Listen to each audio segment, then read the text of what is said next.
আসসালামু আলাইকুম এভরিওয়ান।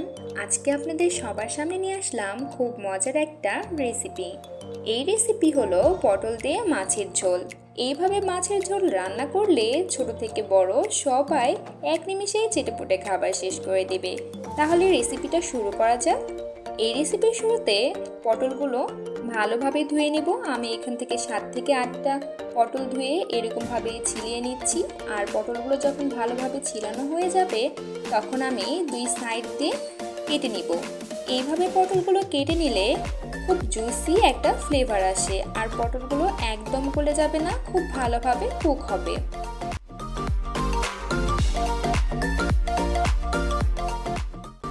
এরপর পটলগুলো যখন এইভাবে কাটা হয়ে যাবে তখন আমি একটা বাটিতে মাছগুলো নিয়ে নিব আর মাছগুলোকে খুব ভালোভাবে মেরিনেট করে নিব। মেরিনেট করার জন্য আমি এখানে 1 টিস্পুন হলুদের গুঁড়া, 1 টিস্পুন মরিচের গুঁড়া আর সামান্য লবণ আর তেল দিয়ে খুব ভালোভাবে মেরিনেট করে নিচ্ছি। আপনারা চাইলে এখানে লবণটা পরিমাণ মতো দিয়ে দিতে পারেন। আর মাছগুলো মেরিনেট করে আমি 10 মিনিটের মতো রেখে দিব। এরপর একটা প্যানে সাদা তেল নিয়ে নিচ্ছি মাছগুলোকে খুব ভালোভাবে ভাজার জন্য।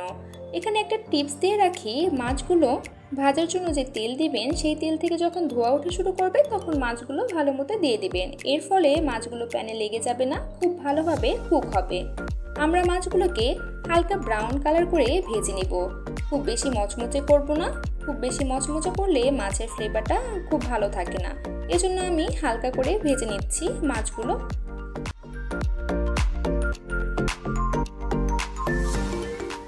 আর তেলগুলো বারবার মাছের গায়ে দিয়ে দিচ্ছি, এর ফলে মাছগুলো খুব ভালোভাবে ভাজা হয়ে যাবে।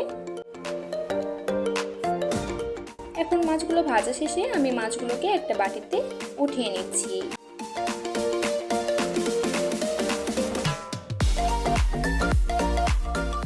এবং এই মাছ ভাজা তেলে আমি পটলগুলোকে ভেজে নিব। এর ফলে পটলগুলোতে অনেক ভালো একটা ফ্লেভার আসবে। এখন সব কেটে রাখা পটলগুলো আমি এই তেলে দিয়ে দিচ্ছি আর সামান্য হলুদ আর লবণ দিয়ে আমি এই পটলগুলোকে ভালোভাবে ভেজে নিচ্ছি। আর এখানে খেয়াল রাখবেন প্রায় 50% সিদ্ধ হওয়া পর্যন্ত আপনি পটলগুলোকে এভাবেই ভেজে নেবেন। আর আপনাদের সবার কাছে অনুরোধ রইল, আপনারা যারা আমার চ্যানেলটি এখনও সাবস্ক্রাইব করেনি তারা দ্রুত সাবস্ক্রাইব করে ফেলুন। আর যারা ফেসবুক থেকে দেখছেন তারা প্লিজ ফলো দিয়ে দিন। এইভাবেই আমি পটলগুলো সিদ্ধ করে নিয়েছি প্রায় 50% পর্যন্ত। এখন আমি সবগুলো পটল তুলে নিচ্ছি একটা বাটিতে। আর সবগুলো পটল তুলে নেওয়ার পর আমি আগে থেকেই 5-6টা মিডিয়াম সাইজের পেঁয়াজ কুচি করে রেখেছিলাম, সেইগুলো এই তেলে দিয়ে ভেজে নিব। এখন আমি পেঁয়াজ কুচিগুলো প্যানে দিয়ে দিচ্ছি আর এইভাবে আমি নাড়তে থাকবো। এখন আমি পেঁয়াজগুলো একদম ব্রাউন করে ভেজে নিব। এর কারণে তরকারি ঝোলটা অনেক বেশি গাঢ় হবে।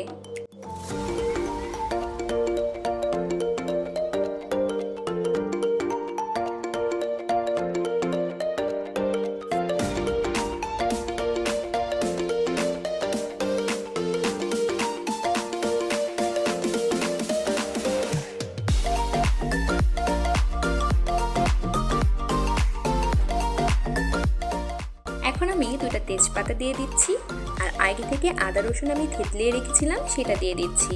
আপনারা এখানে চাইলে আদা ও রসুনের পেস্টটাও দিয়ে দিতে পারেন। এখন আমি মশলাগুলো খুব ভালোভাবে কষিয়ে নিচ্ছি, ততক্ষণ কষাবো যতক্ষণ না কাঁচা গন্ধটা চলে যায়। এরপর আমি এখানে সামান্য পানি অ্যাড করে দিচ্ছি শুকনা মশলাগুলোকে এখানে দিব বলে। পানি অ্যাড করার কারণে শুকনা মশলাগুলো লেগে যাবে না আর খুব ভালোভাবে সবগুলোর সাথে মিশে যাবে। এখানে আমি সবগুলো 1 টিস্পুন করে নিয়ে নিয়েছি। এখানে আমি 1 টিস্পুন গরম মশলা গুঁড়া, 1 টিস্পুন হলুদের গুঁড়া, 1 টিস্পুন মরিচের গুঁড়া আর স্বাদ মতো লবণ নিয়ে নিয়েছি। এখন সব কিছু খুব ভালোভাবে মিশিয়ে নিয়ে আমি আগে থেকে ভেজে রাখা পটলগুলো দিয়ে দিলাম আর খুব ভালোভাবে নেড়ে চেড়ে নিচ্ছি। এরপর খুব ভালোভাবে নেড়ে চেড়ে নেওয়ার পরে আমি এখানে পানি অ্যাড করে দিচ্ছি সিদ্ধ হওয়ার জন্য।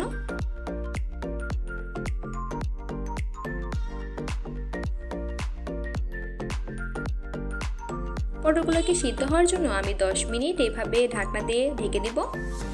এখন আমি আপনাদের ঢাকনা খুলে দেখাচ্ছি পটলগুলো কেমন সিদ্ধ হয়ে গেছে। এইভাবে আপনারা সিদ্ধ করে নেবেন। এরপর আগে থেকে ভেজে থাকা মাছগুলো আমি পটলের মধ্যে দিয়ে দিচ্ছি। আর এখানে বলে রাখি, আমি মাছগুলো দেওয়ার পরে আর ঢাকনা দিব না। এর ফলে যে অতিরিক্ত পানিটা আছে সেটা আর থাকবে না, আর তরকারির ঝোলটা অনেক বেশি সুন্দর আর গাঢ় হবে, আর কালারটাও খুব ভালো আসবে। এভাবে আমি প্রায় 5 মিনিট ধরে রান্না করে নেব। আপনাদের ঝোল যদি আর একটু বেশি থাকে আপনারা একটু বেশি সময় ধরে রান্না করে নিতে পারেন।